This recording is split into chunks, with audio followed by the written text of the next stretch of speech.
their scouts, to me, it's kind of questionable at times, with some of the people they have, picked over the years, but that's a whole nother story in itself. But, to me, if you see he's not going to stay, then you may have to figure out if you do trade him, what can you get? And that's the question. What can you get for him? And what is he, worth? A few first round picks, a couple players, and that's going to be, the question. Because if he wants to move on, you really have to figure out how can you position trading him to get the most, bang for your buck in order to move the team to the next level. And then if you do trade him to a contender, you have to think about where do those picks going to fall. They're going to fall late first round, and you don't want That's any true. late first rounders. You want, you want early first rounders, and you might not get that. So, it's kind of a loss situation. And then also too, what you gonna do at running back? Yeah. Going forward. Yes. Forward is not Nick Chubb, and Nick Chubb, is injured. He's had 2 seasons where he hasn't been able to finish it out. No fault of his, but it just is what it is. You know what I'm saying? So, you have that issue with running back. So, what is this offense how has this offense gotten better in a way to keep the defense off the field? And it just hasn't. And Andrew Berry and Kevin Stefanski's, mainly Andrew Berry, is tasked with that. You mentioned the scouting department. I'm like, who is scouting these players? I'm like, I think I Right. never really, I played like one down of football. It wasn't really organized. It was, a turkey trot. And I think Right. they were so offended that I showed up with my lacrosse gloves on and my cleats that they wanted to knock me out the first play of the game, which they did. I might have been unconscious for a second. And Okay. obviously I never went back in. Yeah, it was kind of foul. But, like you haven't been able to do anything offensively. So what has been shown to Miles so I was gonna say I feel like I can scout after that. Um, Right. what has been shown to Miles that we honestly are serious about winning now and winning the Super Bowl. And And that's that's and been that's my a thing. good point. And I don't know what you can show him. I mean, I guess if you go out and I don't know what right now what some of the free agent quarterbacks is going to be out there, but I guess if you can grab a good free agent quarterback and maybe grab somebody in the draft to show the future quarterback position is going to be intact, and like I said, maybe make some trades to to get like a receiver or make some deals to get a receiver or something.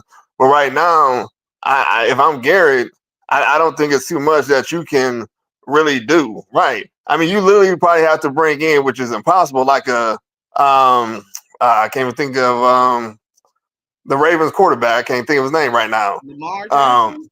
right? You probably have to bring somebody like him in, which of course they won't be able to. And to Hmm. me, if you did that, Miles Garrett's probably like, yeah, but we know that's not happening. So unfortunately, this is another sad chapter in the history of Cleveland sports where phenomenal players leave, and the team doesn't really get too much back, or that they're in a deficit for a while. Because if you get rid of Garrett, who are you going to replace him with? You know, and Nobody. that's the right. You know, now I would love to see like when Detroit and the Rams traded their quarterbacks. You Oh know, yeah. so if you were to trade Garrett for like another great person, but those teams aren't going to get rid of those individuals, so you kind of stuck. Mm-mm. All right, artists, we're gonna go ahead and take a break right quick, okay? Sounds good. All right. You've been listening to Her in the Huddle on WOVU 95.9 FM. We'll be right back.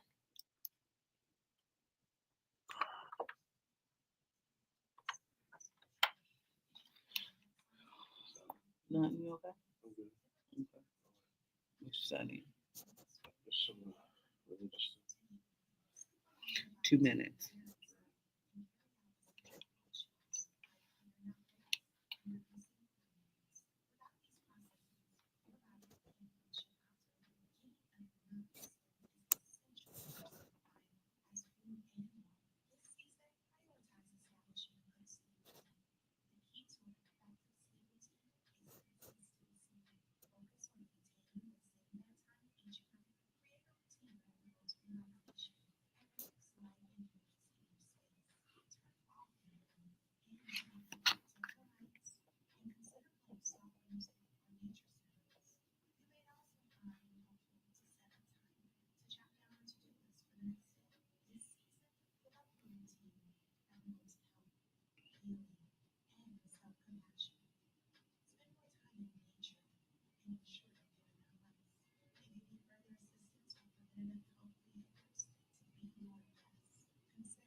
All right, welcome back to Her and the Huddle on WOVU 95.9 FM. Remember, you can keep it locked right here on your regular radio dial at 95.9 FM. You can always listen to us online at WOVU.org. And then you can always download the WOVU app to listen to us on the go. I am here with Mr. Artist Farmer. He is a fan of sports, a fan of the Boston Celtics, fan of the Cincinnati Bengals, and he was born in Cleveland, Ohio. So we're definitely going to get to that Cavs Celtics matchup tomorrow, which is going to be a huge matchup. But wanted to finish out talking Browns. So, artists, one of the things that is being talked about is what are we going to do with this second round pick? Now that Miles, said that he does not want to return to the Cleveland Browns and has asked for a trade, but you know do you pick Cam Ward? That's who, Bernie Kosar is saying that the Browns are in love with. Also, Bernie has a personal tie to going to the University of Miami is it the University of Miami? Yes, Yeah, he is. yeah, Yeah. University of Miami. Yeah, yep, University of Miami. Yeah, so Bernie, has a personal tie, so I don't know. But he says that the Cleveland Browns love Cam Ward. What are your thoughts about possibly picking him and what he did at University of Miami? Well, we know while he was at Miami, he went, 10-2. He was the AC Player of the Year. He won the Manning Award. So I mean, some of the scouts say he has a strong arm, um, and he's agile and versatile. So that helps him avoid defenders, so which is good. Now they do say he has an issue with fumbles.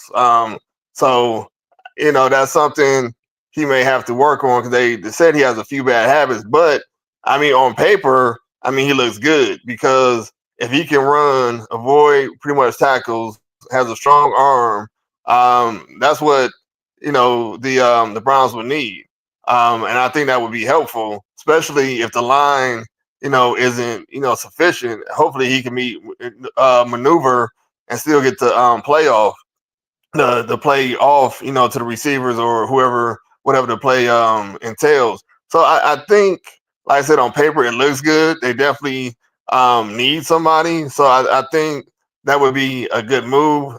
Truthfully, at first I thought it was going to go before this Miles Garrett thing. I figured they'd probably go with like a Travis Hunter along those lines. But with Miles leaving and who knows what else is going on, I think that'd probably be getting the quarterback probably be the best move.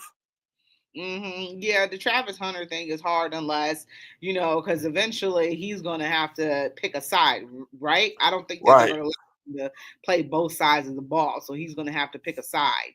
Even if he came in as corner for, the Browns, you still got, Denzel Ward. You still have Greg. What is Greg Newsome? And one of the things is this organization has a hard time parting with their guys. So Yes. Kevin Stefanski and Andrew Berry picked Greg Newsome. They would have a hard time parting with him. Getting rid of him. So, I think it would be great because we need receiver help, but, obviously he's going to have to pick a side. And, I feel like if he went defense, he might, be, thrown down the pike a little bit. So I don't know Yeah. about that. And if he play offense, all he has to do is stand out, as a wide receiver. And that could be a possibility there because outside of Jerry Judy, you didn't really get much production from your wide receivers. Right. Came also won that Davy O'Brien Award too, and he holds the NCAA record for career touchdown passes and once led the nation in touchdowns. He was a Heisman finalist as well, not winning it, so that's something good. Like you said, if he has a problem with fumbles, that's you're going from one guy that's get throwing interceptions to one guy that's Right. fumbling the ball. You know what I'm saying? You have to give defense a break, and that's why Miles want to go. You can't be constantly turning the ball over putting your team in a bad situation, putting that team on, on putting the defense on the field where you already, go three and out on a consistent basis in the game, and continue to put your defense out there like that. So, now that I'm thinking about it, it's just ding, ding, ding, check, check, check. And why Miles going to leave? So I Right. completely get it. So, and then, you got offensive line issues. So you don't know who's going to be back. Your offensive line is aging as well. So who's going to block for Cam Ward too? Because if you don't have anybody blocking for him, there's not much he's going to be able to do. And then you're Right. going to look to him to start I was about to say as a freshman.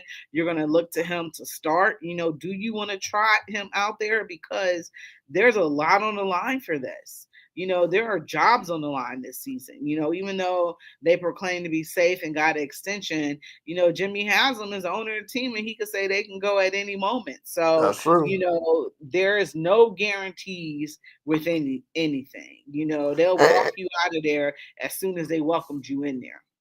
and I agree with you because to me that's why I was hoping maybe they could find like a veteran quarterback to come in.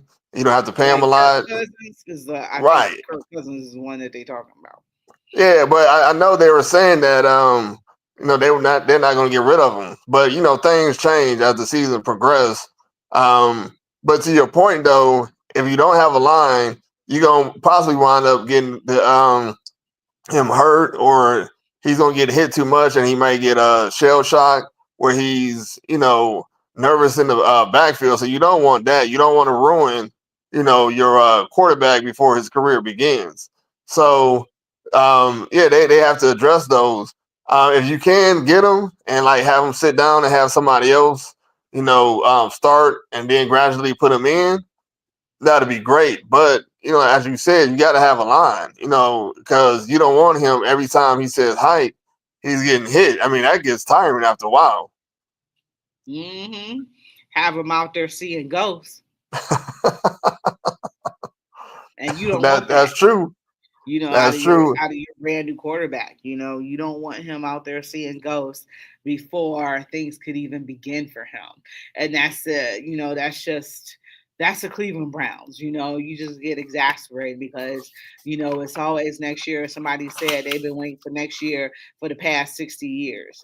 Right. And like I've said before, you've had people live and die without seeing the Browns make it to a playoff game. We've had two recently, but you know, you've had people be unfortunate that they haven't seen the Browns win anything. And I'm like, I don't know, I plan on, getting another maybe 40 something years if I'm lucky enough.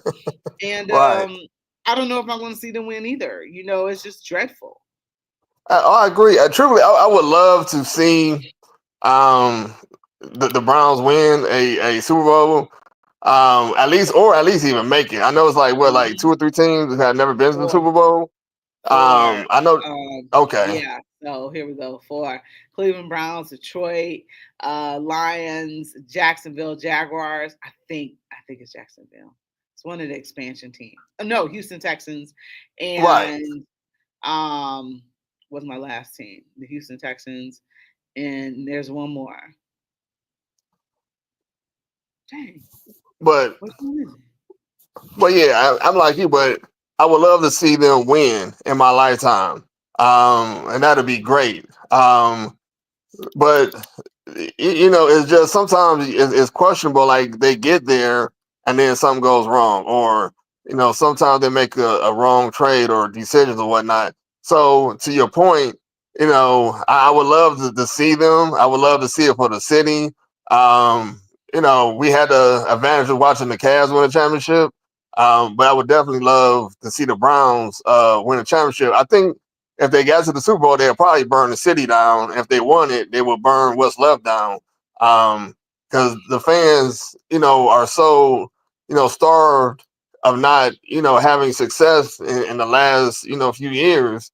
They need it, and so I think Miles Garrett, as we mentioned before, I think he was that little bit of hope, to put in the fans, and now he's leaving, and it's kind of like, man, here we go again. We're starting from scratch.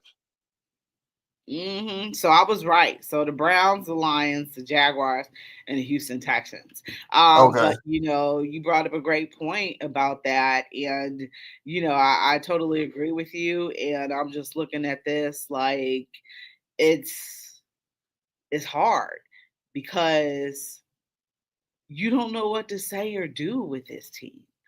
Or and it's like they say, then on top of that, they want people in Cleveland, the second poorest city in the United States, to pay for a dome that's not even Yeah. in Well. Cleveland. Right. And that's interesting in itself. Like I've talked to a few people from Brook Park. Some of them don't like it because, of course, you have an influx of people. You have a lot more going on in that area, and they don't want it. I understand. He wants a bigger stadium and all the glitz and glamour. But to me, that lakefront stadium is like no other.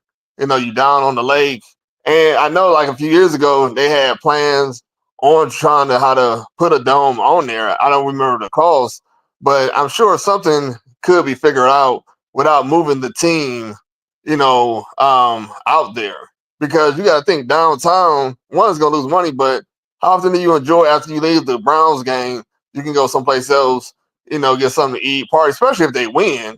You downtown, everybody's having a good time. Yeah, but the winning is rare. So most people just get in their car and, try to get out of downtown as fast as possible. But they're not going to put no dome on that stadium. The best opportunity they had was when they first built it.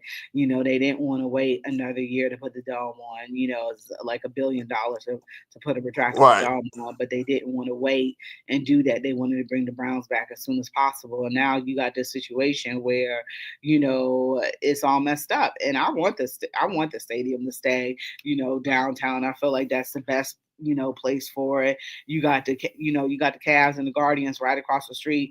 You got the Browns down the street, and they should have put the dome on there from the very beginning, but they didn't. So it's all messed up. We could have been hosted Final Fours and had all that going on, and now you in this situation where they want to take it out of Brook Park. And one of the things is I was saying is that you can't have a flight that leaves out on Sunday pretty much because you're right, messed up. right.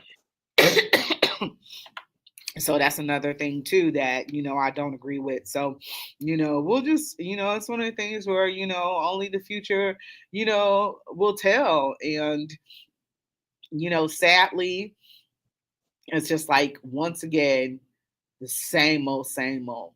So we're gonna talk. We're gonna talk a little bit more Browns as soon as we get back from this break, because I want to talk about Justin Tucker and talk about what's going on with him right now. So we're gonna be right back. You're listening to Her in the Huddle on WOVU 95.9 FM. We will be right back.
All right, welcome back to Her in the Huddle on WOVU 95.9 FM. This is your girl Rachel Hill, the First Lady of Sports. I am here with Mr. Artist Farmer. I'm saying he's Boston Celtics super fan. He is also Cincinnati Bengals fan. He pays attention to Cleveland sports, but sometimes it's nice to get the voice of opposition with you doing the show. So I love it so far. I hope you're having a good time. I know I am. But, one of the things I want to talk about is the allegations involving Justin Tucker. So Justin Tucker has some allegations that have came out regarding him and what do you call massage people? Massage therapist. Thank you, massage therapist. Thank you very much. I appreciate it. I just, had a brain freeze for a second. So, all I want to know is he's going to be treated the same as Deshaun Watson. And you already know why not. One is race. People are excusing, him already talking about, he shouldn't get the same treatment as Deshaun Watson because he's a kicker. Well, that doesn't matter. He's an NFL player, Right. so to me, that's so that's basically saying like depending on what position you play determines what punishment that you will receive. And my thing is whether it's one or whether it's 20, there's an allegation. If the allegation comes true that he violated the rules and everything and broke the law, then yeah, he should get some type of treatment like Deshaun.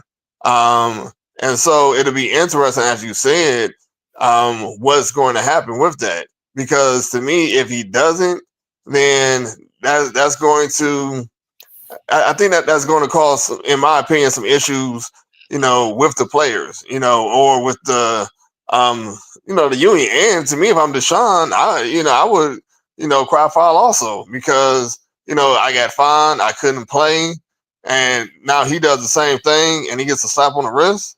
I don't think that's right, and that's why a lot of times, to me, in the NFL, you have to be mindful on the punishments that you put out there because sooner or later somebody else, may do the same thing, and you're gonna either have to, you can't scale back, so it's easier, to increase the punishment than scale back on the punishment, in my opinion, if somebody Mm-hmm. does something wrong. So to your point, yeah, he should get the same type of punishment if it's found true that he did all those accusations that are against him. I want to see 11 games just like Deshaun Watson got. Yeah. I want to see that. I want to see these. I want to see these be identical. I don't know what's going to happen. As far as is he going to settle? Or whatever. But I want to see at least 11 games at the minimum. Oh, I agree. But even if he settles, he still should get something. Mm-hmm. Now unless it's clearly, and I understand sometimes people, and this is a whole nother subject matter, settle for different reasons or whatnot. And some people say settling doesn't always mean you actually did something, Mm-hmm. But Yeah. at the same time, if it is shown that he has done it, I agree with you. He should get those 11 games Mm-hmm. suspension because you did the same thing to Deshaun. So I think he Mm-hmm. should get it no matter what. Mm-hmm. Excuse me. He better get it. Well, we can sit outside the headquarters and protest. So I'll create the signs and we can get a little a few people and march in front of the headquarters and protest. Mm-hmm. I literally I hope they do. If he doesn't get the same punishment as Deshaun Watson gets, I literally hope people do protest because you can Well, then I see guess right then. Go the ahead. other question too is, you know, and they may just have it because he is an older player. So the question would be, would they bring him back? I think they would bring him back. He's one of the most accurate place kickers in the history of the NFL. I think they bring him back. So to your point, if they do, then they need to hit him with the 11 games. If of course everything is found that he did do something. Hmm. Yep. 11 games. That's what I'm looking for. All right, let's talk about these Cleveland Cavaliers, man. They got a huge game coming up tomorrow against the Boston Celtics. So the Boston Celtics are winners of three in the row. They really should have lost last night to Philadelphia. But No. at the end, Philadelphia, allowed them to come back and win the game. They came back from what, 26 points, I think? Yeah, well, 26. I don't think Philly allowed them to come out. I just think it was the great skills that the Boston Celtics have that, helped them come back. Plus, they probably were just playing around with the 76ers, just for entertainment. And then they decided, hey, let's turn it on and win. That's how I look at it. Yeah, one of the things is somebody has said that they wasn't coming to the game tomorrow because Boston looks bored. And what did he say in that text? He said Boston looks bored and they're playing bored. No, he said they're not playing hard and they're playing bored. Do you feel the same way?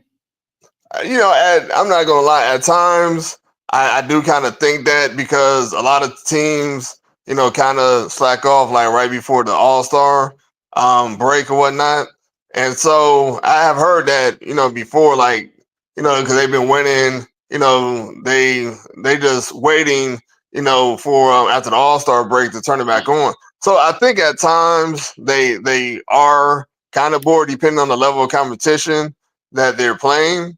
Um, but overall, I would go with that. I would say at times I would say that they're bored or they're not really into the game, and so I kind of put that on someone on the coach too. Like, hey, we still got to play. Just don't blow off the games. Or maybe they just suck and they're not repeating. So there you have it. That's the Boston Celtics. No, I'm just kidding. I think tomorrow's gonna be a good game. I know the Cavs. I think Porter is back. I know he was hurt. I think he should be back. Um, and so I know on average, he has like 15 points a game against Boston. So if he's back, that's definitely helpful. Then I don't think Okoro and Wade is going to be there. So Yeah. it'll be interesting just to see the matchups and how they play against each other. Of course, Boston is going to come out with the victory, but it'll just be interesting. But I will tell you that the Cavs, I'm beyond impressed, with them. If you would have told me last year they would have had the best work in the NBA, I would have bet everything and would have lost everything. I'm like, there's no way, especially it's the same team but different coach. So I don't know what this coach has told these guys, but he has them playing on all cylinders, and that's impressive. So I'm still in awe about this. Yeah. Yeah. So let me ask you this.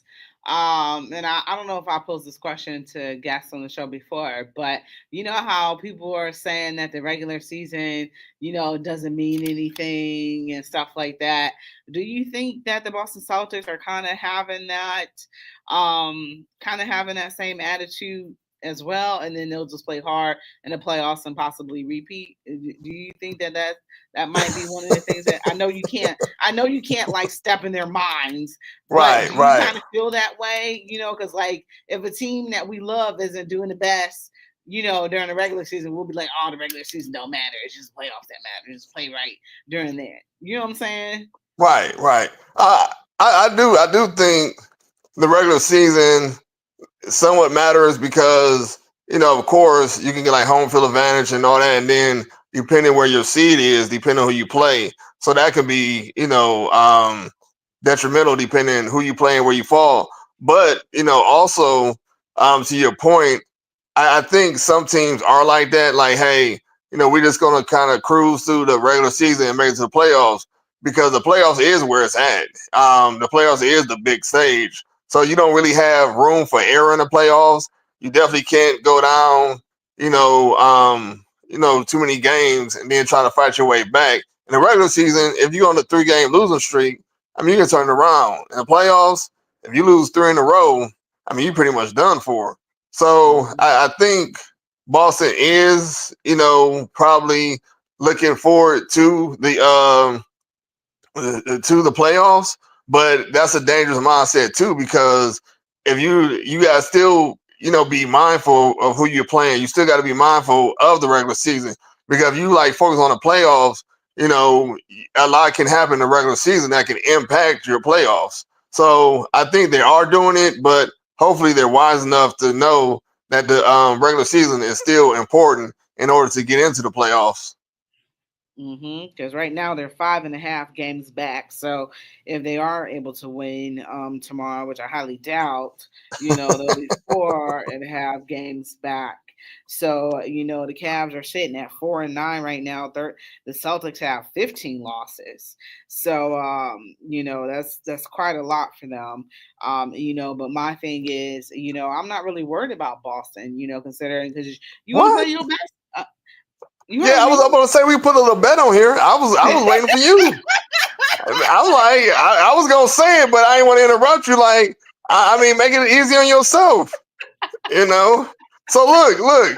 We can have fun with this. When Boston win next time on your show, I need you to wear, like some green or a Celtic shirt or hat. As a matter of fact, I even give you one to wear. Yeah, because I don't have none of that. Right, I If it know. ain't a Cleveland team, I don't have it. So yeah, we can do that, and we can put like a cup of coffee or hot chocolate on there. But yeah, we can do that. For tomorrow's game, you mean?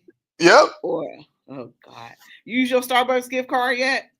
Not yet, but I'm gonna make you buy me something right. with your gift card.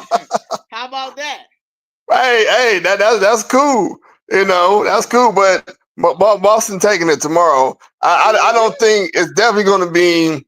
I think a close game. One thing that irritates me sometimes about Boston is they shoot too many threes, in my opinion. And I know teams live and die by the three, but sometimes if the three's not hitting, y'all need to make some adjustments. And sometimes, to me, they don't make those adjustments, and then it can wind up costing them the game. When the threes is on, hey, it's lovely. But sometimes Joe Mazzulla, sometimes he gets on my nerves, without making too many adjustments, in my opinion. But tomorrow, adjustments or not, they coming away with the victory. Yeah, okay. Anyway, but that's just the NBA as it is now, where they That's jack up true. a whole bunch of threes. But from the games that I've watched, I don't catch Boston too often. But when, they are on, I do try to catch them. Obviously the Cavs come first. I'm scouting the competition, Right, right. it doesn't seem to me that they really have issues, making threes, but I'm sure you watch, way more games than I do. So, and Oh they yeah, make you sense got to for watch the Boston superior too. team. So yeah, I watch them.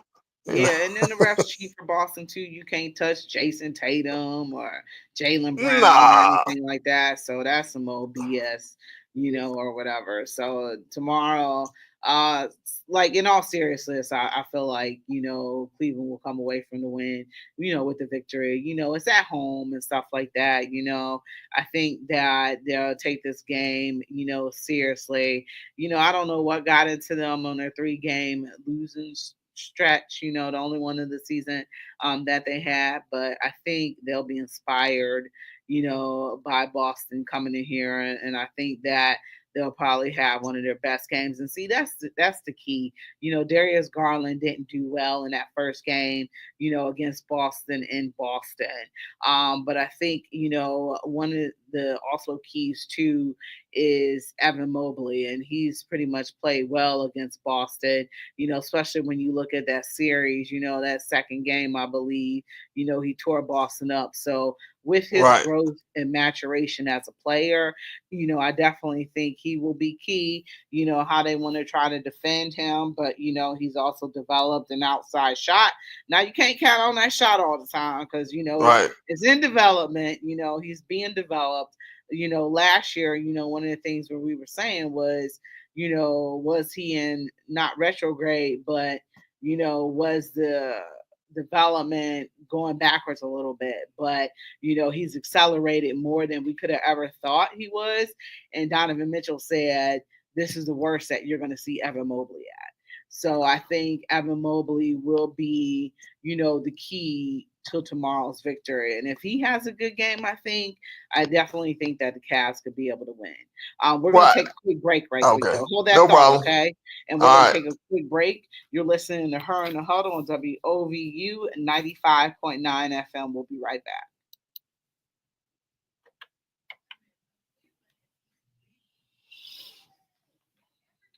1 minute. no problem. 1 minute. Okay.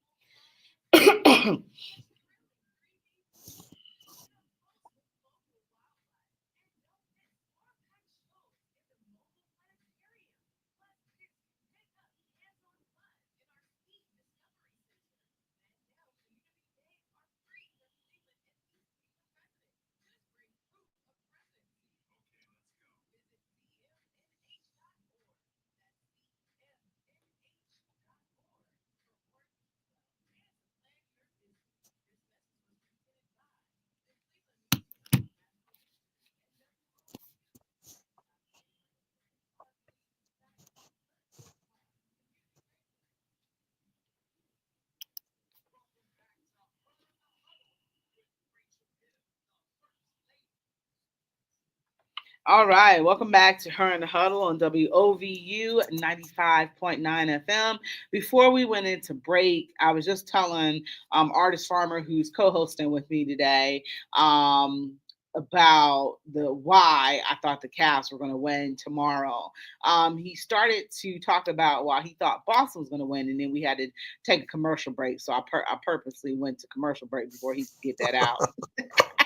Just Well, messing with you. I will Uh, say, but go ahead. I want two hot chocolates after I win tomorrow. You know, but I will say, barring anything crazy happening, I do think that the Cavs and the Celtics will be playing, in the Eastern Conference, championship, But also, I mean, the Cavs looking good. I mean, I know you was talking about, Evan Mobley. I mean, he has turned into, a record machine. I mean, that's probably why he's an all star. You got Darius Garland, Donovan Mitchell. So I mean, you guys have like three all stars, playing. Even though I don't like this new all star game format, but so the Cavs are a dangerous team. I don't think you literally can sleep on them.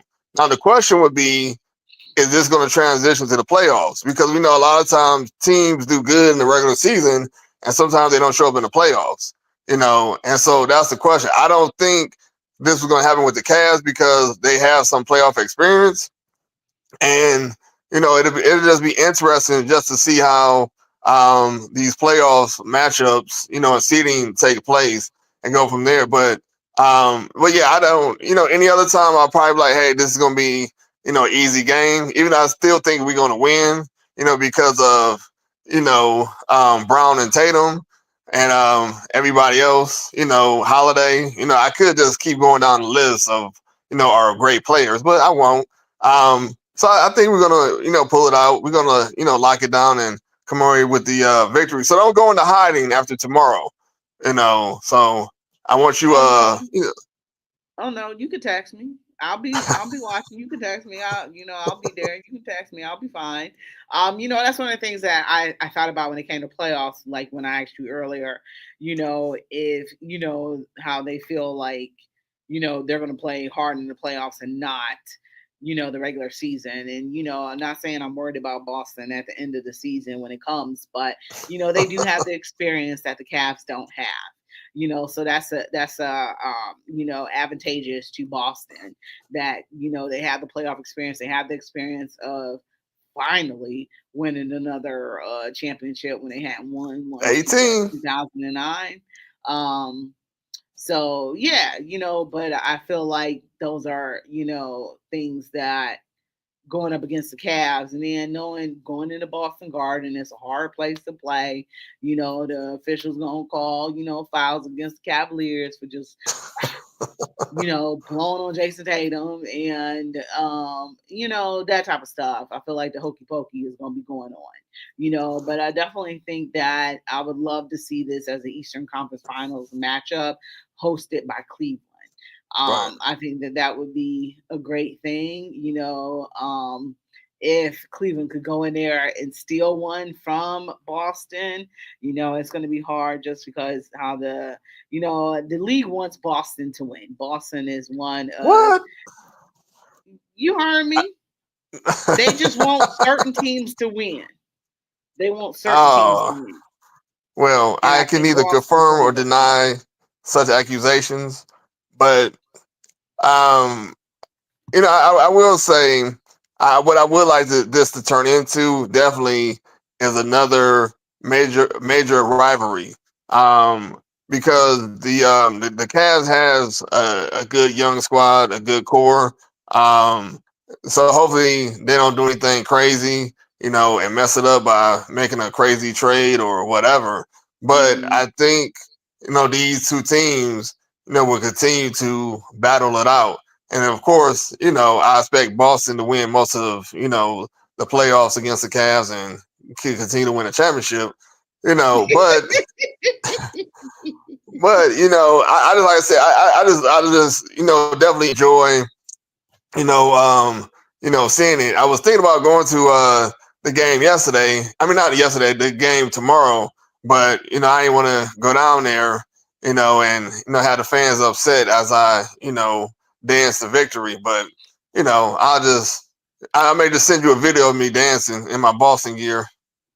You'll be fine. Go down there, have a good fun, have a good time. It's going to be an enjoyable game.